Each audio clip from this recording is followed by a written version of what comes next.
Muy buenos días. Vamos a tener la oportunidad en esta actividad de hablar entonces de cannabis, perspectivas moleculares, farmacológicas y clínicas.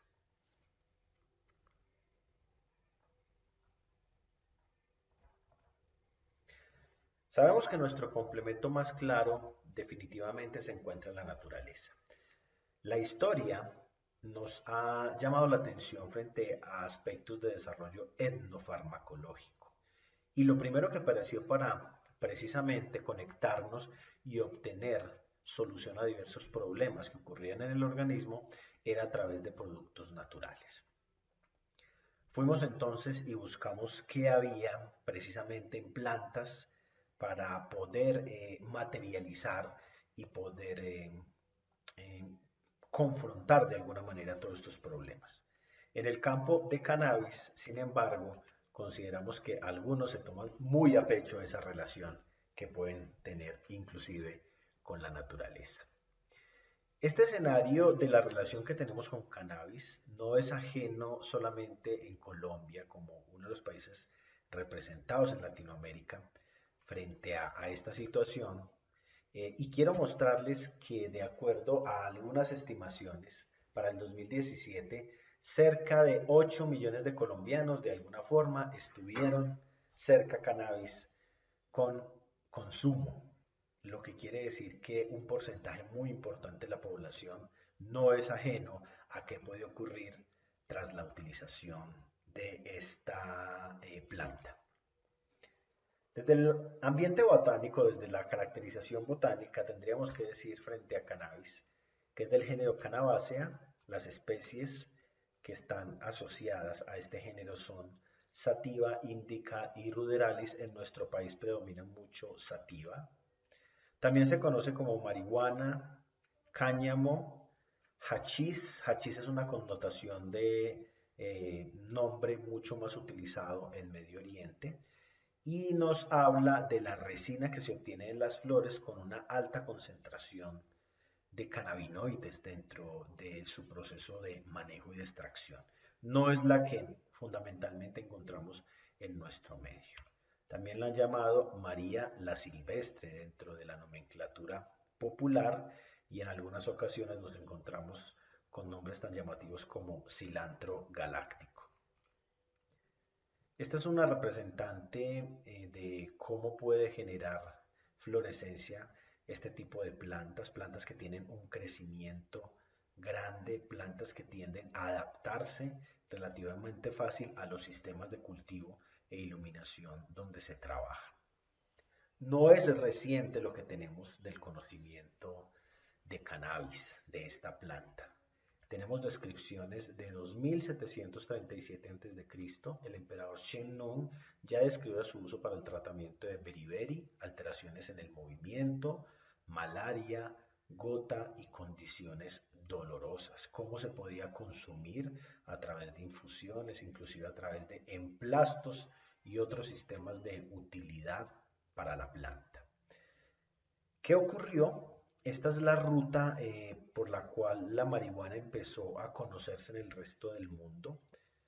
La zona de China fue donde aparecen esas primeras descripciones en esta zona sur del continente asiático y por todos los procesos de relaciones comerciales o además de conquista, luego entonces alcanza la península arábiga y una parte importante de África, de donde luego tiene representación hacia Europa.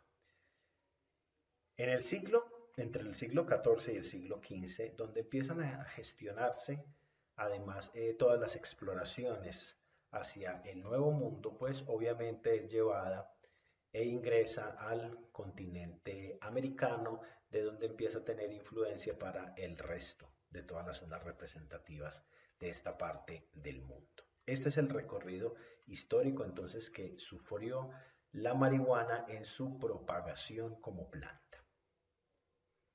Pero como parte también de ese fenómeno histórico, tenemos que resaltar su utilidad ya terapéutica en muchísimas zonas del mundo. En el Himalaya, toda esta zona tan cercana a la China, ya se reconocía 1500 años antes de Cristo que tenía actividad relajante, anticonvulsivante, estimulante del apetito.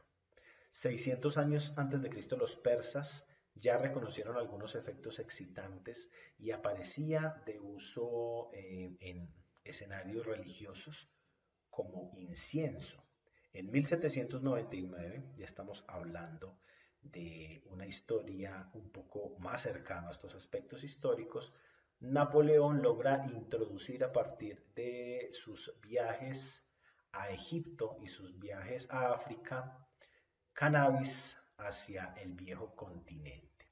Y 1844, estamos posicionados ya en el siglo XIX, en Reino Unido ya se reconocía al cannabis dentro de la farmacopea.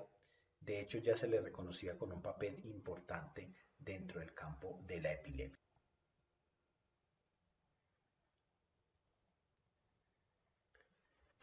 Aportes importantes de científicos en el mundo fueron los que se produjeron por unos profesionales, unos investigadores israelitas,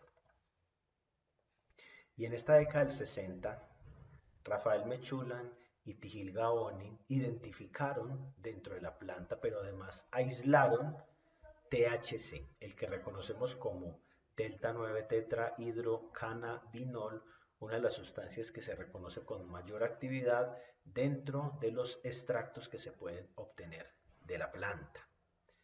Esta es la caracterización química global y quiero que miremos que en esta década, tras el aislamiento que ocurrió, no se le dio esa connotación inicialmente de seriedad dentro del campo de investigación y apareció mucho dentro de eso, en esta época, esta cultura hippie donde se promocionaba el uso abierto de todas estas sustancias. Y solo se reinicia un proceso investigativo mucho más serio y consistente en la década del 80. Hasta el 85 obtuvimos los primeros sintéticos relacionados con cannabinoides y fue el dronabinol y la nabilona. Y en 1990 obtenemos la descripción del sistema endocannabinoide.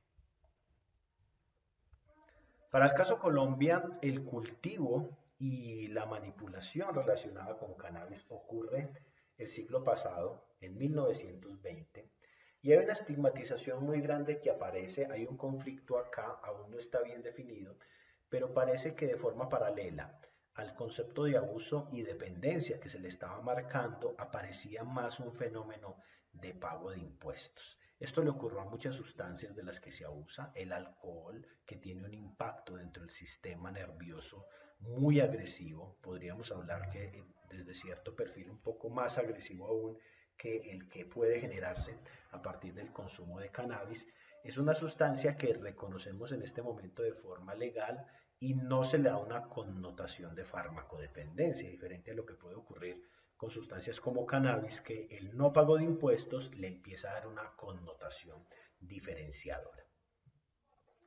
Para el caso de Latinoamérica, Colombia fue un país de muy alta influencia respecto a la entrada. De hecho, la entrada a toda esta zona ocurre inicialmente y se explota de manera importante en la zona del Atlántico, Magdalena y Bolívar entre la década del 20 y 30 del siglo pasado.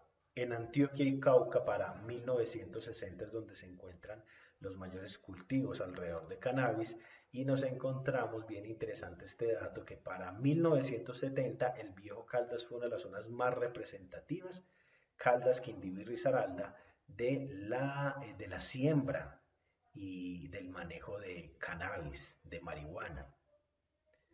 No nos podemos olvidar de los aspectos legales que hay alrededor del tema. No podemos apartarnos de la relevancia que empieza a tener y sobre todo para nuestro país y cambiamos de alguna forma. Estamos pensando en un ámbito que es la legalización.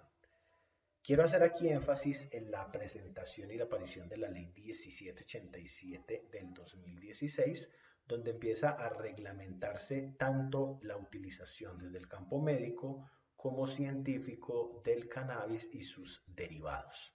Aparece una posibilidad muy cercana del tratamiento de pacientes con enfermedades crónicas, con condiciones de tipo terminal y sobre todo en el ambiente paliativo. Es la idea inicial que tenemos de manejar y de la utilidad que puede tener la planta como tal. En este proceso de legalización aparece en el siguiente año un decreto que lo que hace es regular esta normativa que venía, y lo que se quiere hacer de alguna manera es tratar de regular, reglamentar el proceso de las actividades de importación para darle una mejor estructura a toda esta parte legal, lo que tiene que ver además con el cultivo y su producción, cómo se fabrica, cómo se manejan inclusive las semillas, porque en un país que básicamente ha aprovechado a veces algunos elementos legales para terminar además en fenómenos ilegales, debía darse una mejor organización. Y todo esto arranca a partir de este decreto en el 2017. Quiero que nos acerquemos además en esta actividad que estamos compartiendo en la caracterización molecular que tiene cannabis. Es muy importante para entender molecularmente tanto mecanismos como efectos, empezar a hacer una descripción sobre un sistema que llevamos evolutivamente desarrollado, y es el sistema endocannabinoide, con dos receptores básicos globales que son los receptores CB1, receptores de distribución central, y receptores CB2 periféricos, que son los que hasta el momento tenemos mayor descripción y mayor conocimiento. Esos receptores son típicamente pertenecientes a receptores metabotropos, 7M, o receptores acoplados a proteínas G. Y en farmacología vemos que muchísimas de las cosas que tenemos disponibles tienen que ver o con ser agonistas o antagonistas de este sistema de receptores. Nos encontramos además que de forma endógena producimos endocannabinoides. Ese endocannabinoide más caracterizado es la anandamina y tiene que ver con la relación cercana frente a receptores tanto CB1 como CB2, con una distribución muy importante a nivel de las sinapsis neuronales, sobre todo a nivel presináptico. Hay una distribución importante de estos receptores en este tipo de estructuras. Si me acerco un poco a la valoración molecular de qué es lo que está ocurriendo, el cannabinoide, ya sea endógeno o de otro tipo, se relaciona con el receptor CB1. En un ámbito de ser agonista, ahora bien, este receptor CB1, como representante de receptores acoplados a proteínas G, es un receptor acoplado a proteína GI. Por eso tenemos una actividad básicamente de inhibición de la adenilato ciclasa para terminar generando AMP cíclico. Pero no es lo único que nos encontramos en este proceso de agonismo, de estimulación o activación de este proceso, sino que también nos encontramos que tras la relación cannabinoide-receptor aparece la potencialización de la apertura de canales para potasio, generando en la neurona salida de potasio, y por lo tanto nos encontramos con hiperpolarización neuronal. La distribución que tienen los receptores CB1 a nivel del sistema nervioso central es múltiple. Tenemos receptores de ese tipo en hipocampo, toda esta zona además relacionada muy cercana con el sistema de la amígdala. También en el cerebelo, y con las implicaciones además que puede tener esta distribución de receptores a este nivel. En la sustancia nigra, claramente reconocida como una escala importante dentro de la cascada dopaminérgica endógena. Y ojo que no es homogéneo además esta distribución, que es grande en el sistema nervioso, pero también la podemos encontrar en otros sitios. En el hipocampo, lo que podrían mediar y lo que más se ha investigado es la modificación que puede tener frente a la memoria, algunos elementos como parte de la construcción cognitiva. En el cerebelo, en elementos de coordinación. Para el caso del hipotálamo nos encontramos con el control del apetito relacionado con estas rutas de receptores endocannabinoides. En la sustancia nigra, a través de la producción y regularización, o el sistema relacionado con dopamina, pues tiene que ver con recompensa además con otros elementos de control de movimiento. Pero es llamativo además que nos encontremos receptores CB, los CB2 por ejemplo, distribuidos en el sistema inmunológico.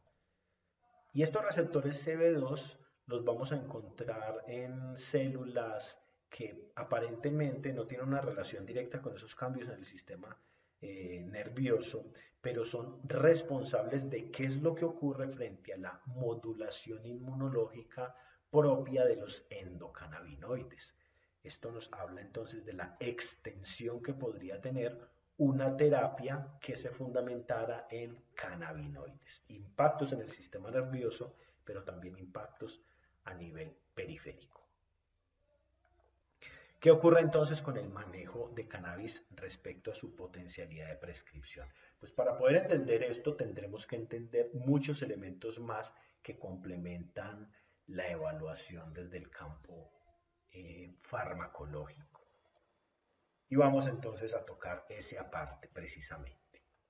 ¿Qué ocurre con cannabis y con cannabinoides? Cuando hablamos de cannabinoides son aquellas sustancias emparentadas, relacionadas o similares. THC es el fitocompuesto presente en la planta al que se le ha atribuido la mayor cantidad de efectos fisiológicos en varios sistemas, en varios procesos regulatorios. Se comporta como fármaco y como profármaco, quiere decir que sus metabolitos o sus eh, resultantes secundarios también tienen actividad frente a receptores CB1 y CB2. Se comporta fundamentalmente como un agonista, ya lo habíamos visto, un agonista de receptor cannabinoide, receptores que vimos además esa distribución tan importante en el sistema nervioso central. Como cualquier sustancia, además se le ha evaluado sus elementos farmacocinéticos. Por un lado, la vía de administración que más se ha estudiado ha sido no solo la inhalada, sino la administración que puede ocurrir con una sustancia de este tipo por vía oral. Con periodo de latencia que pueden variar entre los que quedan expuestos a la sustancia entre 15 y 30 minutos. A este periodo también se le llama el onset farmacológico, y con un tiempo eficaz fluctuante que podría ir entre 2 y 6 horas. ¿Qué ocurre además con la parte farmacocinética de cannabis o cannabinoides? Que su semivida podría prolongarse, sobre todo cuando los usuarios son más consistentes. Fumadores, por ejemplo, consistentes de cannabis podrían tener semividas de eliminación prolongadas, que podrían casi que acercarse inclusive a los 5 días. La eliminación fundamentalmente ocurre a través de la bilis con un 30% de eliminación renal, y esto permite detectar entonces diferentes metabolitos de la sustancia en la orina, en pruebas que acompañan en algunas ocasiones la revisión de las personas en ciertos ámbitos. Se pueden encontrar cannabinoides en la orina, inclusive varias semanas después de haber experimentado un uso. Pero esto ocurre sobre todo en las personas que son usuarias intensos, en los que consumen diariamente cannabis, y tiene que ver con el volumen de distribución de la sustancia, que tiene un volumen bastante alto, lo que le puede permitir a veces alcanzar estos procesos dentro de ese equilibrio dinámico estacionario que se encontraría prolongando y encontrando metabolitos a nivel urinario. ¿Cuál es el perfil general de efectos que van a ocurrir tras la utilización de cannabis? Son dos grandes, unos subjetivos, otros objetivos. Los subjetivos es lo que cree la persona que ocurre.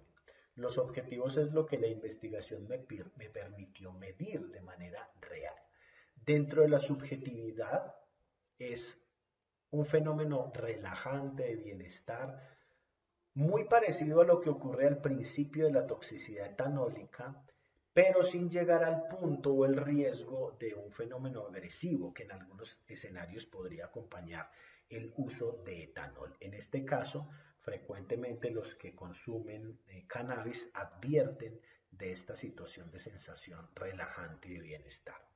Además, cuando se les indaga sobre algunos elementos, admiten que tienen una conciencia agudizada, creen que los sonidos y las imágenes son más intensas o fantásticas, parte de un perfil parcialmente alucinatorio, que muy profundamente ocurre más con otro tipo de tóxicos u otro tipo de sustancias como el ácido lisérgico. Aquí hay más una sensación de agudización de los sentidos, que vuelvo y les insisto, es un fenómeno mucho más subjetivo que objetivo.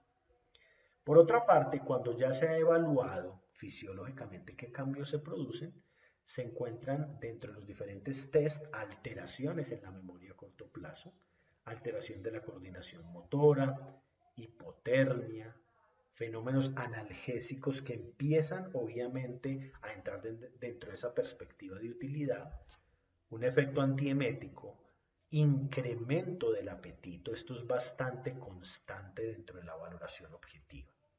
Y como efectos periféricos se puede encontrar taquicardia, vasodilatación, sobre todo a nivel de escleras y conjuntiva, induce broncodilatación y disminuye la presión intraocular. Ese es el ojo cannabinoide, muy frecuente en los diferentes usuarios, tanto de tipo agudo como de tipo crónico, y vamos a encontrar que estas personas tienden además a tener dentro de su uso continuo vasoconstrictores a nivel de la mucosa para disminuir un poco el impacto de esa dilatación importante de escleras que se puede producir. Dentro del campo de la abstinencia estamos hablando y reconocemos la potencialidad además que puede tener dentro del campo del abuso, que no es una de las sustancias que más relación tiene en ese ámbito, pero podría presentarse en algunas ocasiones situaciones de abstinencia, solo que tiende a generarse muy pocos reportes de este ámbito. Y es que la abstinencia se asocia muchísimo a sustancias que tienen semividas de eliminación bastante cortas o cuando tienen sobre todo volúmenes de distribución pequeños. Para el caso de cannabis, la vida media prolongada de estas sustancias hace que, a pesar de haberse suspendido su utilización, no se produzca de manera usual este tipo de reacciones como es la abstinencia. En Colombia tenemos dentro de la normativa que indica el INVIMA eh, reglamentada la utilización de cannabidiol, un derivado de naturaleza sintética a partir del conocimiento del tetrahidrocannabinol. La presentación para Sativex, como se conoce en su nomenclatura comercial, corresponde a un sistema de spray bucal o sistema orodispensable que utiliza dentro de las diferentes pulverizaciones. Y vean que esta presentación viene con 3 envases, cada uno de 10 mililitros. Utiliza como elemento dentro de sus excipientes etanol, alcohol etílico al 50%. Y la dispensación bucal precisamente lo que quiere tratar de ganar es un poco más de biodisponibilidad de la sustancia. Fue aprobada por el INVIMA el cannabidiol como Sativex, que es el nombre comercial como lo reconocemos. En el 2000, fue aprobado y va a un registro vigente hasta el 2021. Estos registros tienden de nuevo a entrar en aspectos normativos y se podrían prolongar por lo menos hasta el momento, hasta el próximo año todavía tiene registro para utilizarse dentro de los fármacos disponibles para Colombia.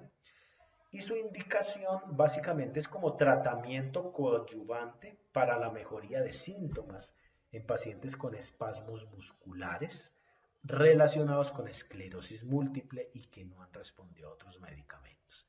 Es muy preciso el INVIMA en dar esta indicación para Sativex en este sistema orodispensable, pero esta indicación también limita muchísimo la utilidad que podría tener en otros ámbitos, pero es lo que nos vamos a encontrar dentro de la normativa de INVIMA. ¿Qué contraindicaciones aparecen para esta sustancia específicamente? Antecedentes de patología psiquiátrica, sobre todo descompensada, condiciones cardiovasculares graves o descompensadas. Acuérdense que esto además puede generar unos efectos típicos que se pueden evaluar en el sistema nervioso autónomo de forma objetiva.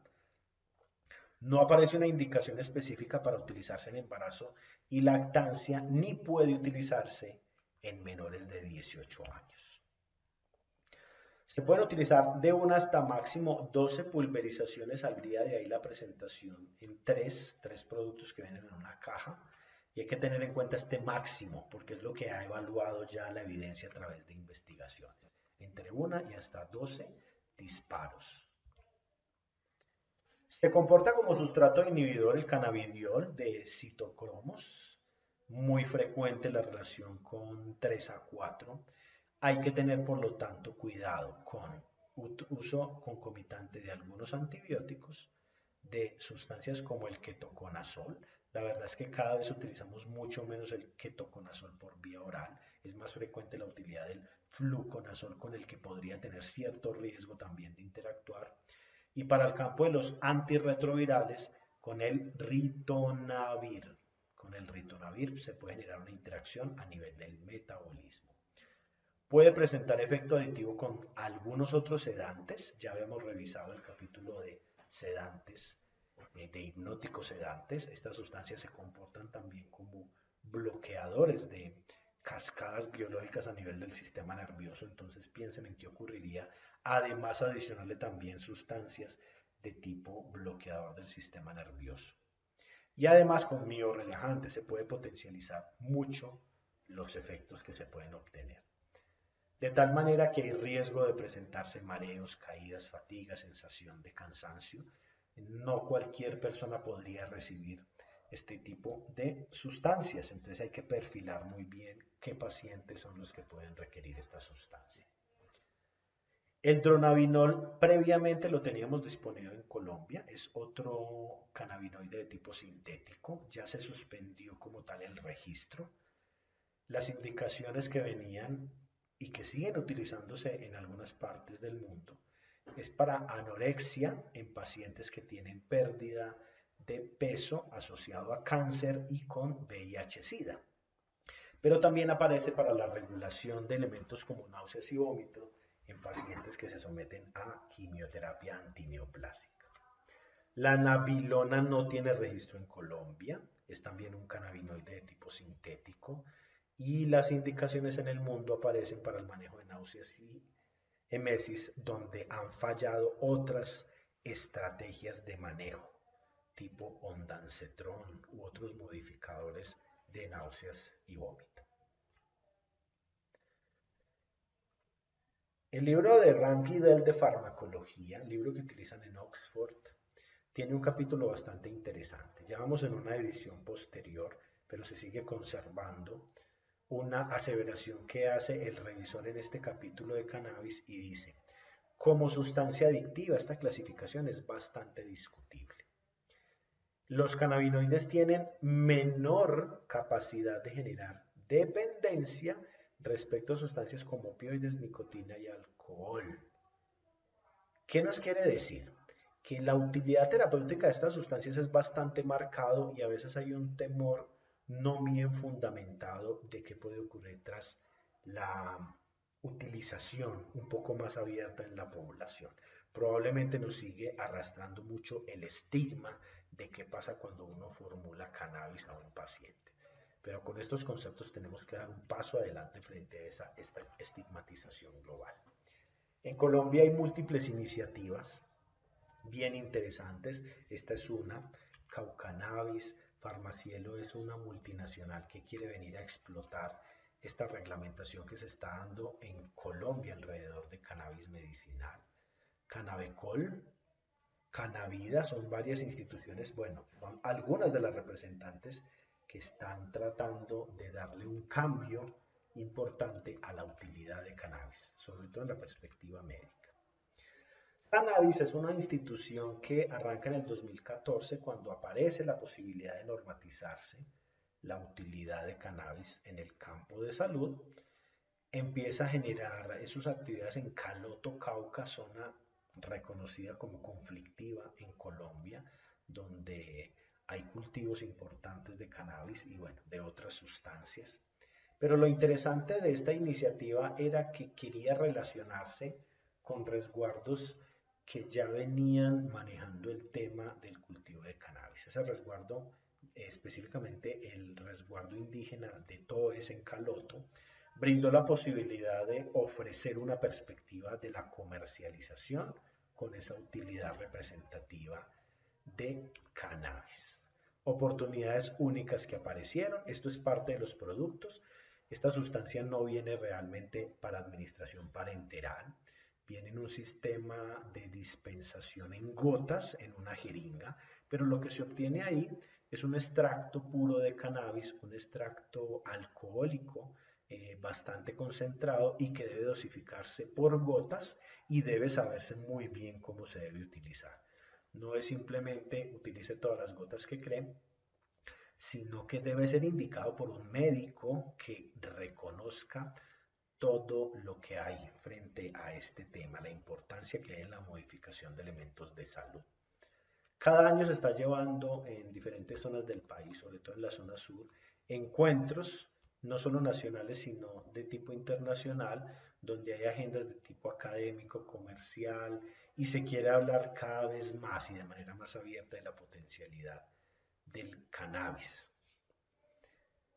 Tanto es el impacto que esto ha logrado que quiero contarles que ya se está llevando a cabo, esto ya está ocurriendo en este momento, y empezó un diplomado de prescripción de cannabis medicinal para médicos veterinarios y para médicos de manera general, que se certifica directamente por la Universidad de Caldas. La universidad ha tratado de dar ese paso.